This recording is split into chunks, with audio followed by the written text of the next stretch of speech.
This lesson is on factoring a trinomial when our leading coefficient is something that is greater than 1. When you do this, you're going to want to think that same way of taking your 8 times your c, that would give me 10, and then you want to think what two numbers would multiply together to give me 10, but would add together to give me 11. Well, if I did 10 times 1, and that would give me the 10, added together, that would give me the 11. So then what you're probably going to do is take this 2x squared, and then this becomes one of the terms, so plus 10x. Then we would take this as another term, plus 1x. And together, notice that makes 11x. So we bring down the plus 5. So again, we would take the 10x and the 1x, and we would put them here. We know they would combine to give me 11, but now I have an even number of terms, and I can do grouping. So here I have, I'm going to look for a GCF. So the GCF here I can take out would be a 2x. So 2x times x would give me 2x squared. 2x times 5 gives me 10x. The GCF here would be a 1. So 1 times x is 1x. 1 times 5 would be 5. Notice the insides do match now. So I would get x plus 5. And then I take my GCFs, 2x plus 1. So that would be my final answer. If we FOILed this back out, we would get back to the original problem. Always want to look for that GCF. And so what I see in this one is that this is divisible by 3. So I want to take the GCF out first. So 3 times 5x squared gives me 15x squared. 3 times negative 9 gives me negative 27. And I'll throw an x on that to match. And then 3 times negative 2 gives me that negative 6.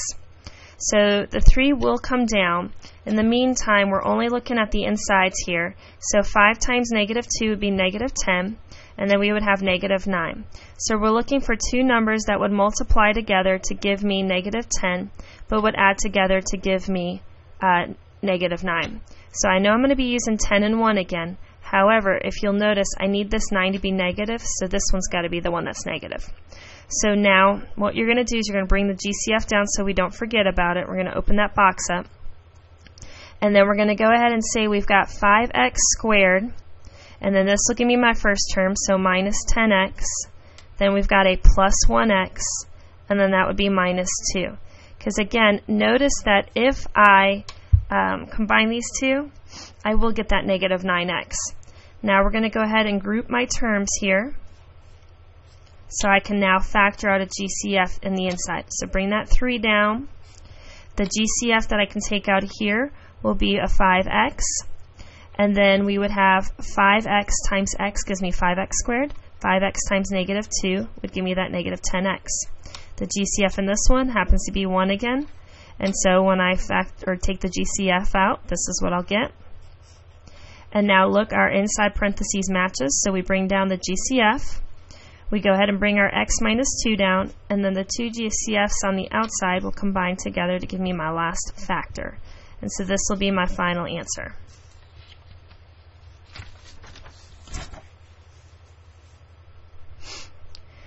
This one here, I see I don't have a GCF, so I'm going to go ahead and multiply. Negative 6 times 6 would be negative 36, and then we get negative 5 here.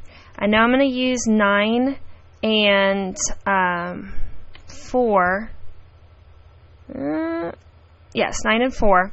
9 times 4 is negative 36, and then which one we need to become negative here would give me the negative 9 plus 4 would give me negative 5. So we want to take the negative 6x squared. Here's going to be my first term, minus 9x. Then we add up plus 4x, and then we would have this plus 6. So we're going to do some grouping here. So the grouping would be negative 6x squared minus 9x. Then we would have the plus 4x plus 6. And so here I see that what I can take out of both would be a negative.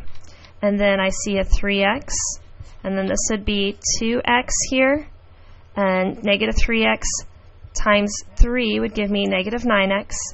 Then I see the GCF I can take out of here would be a 2. So that would give me 2x here, and then that would be plus 3. Notice the insides do match. So then I would have this negative 3x plus 2 times 2x plus 3. However, generally speaking, we typically don't leave the negative here. That's on the x term. So what I'm going to do is I'm going to pull this negative out. That makes this positive 3x minus 2. And then we would bring this one down here. And then that would be my final answer.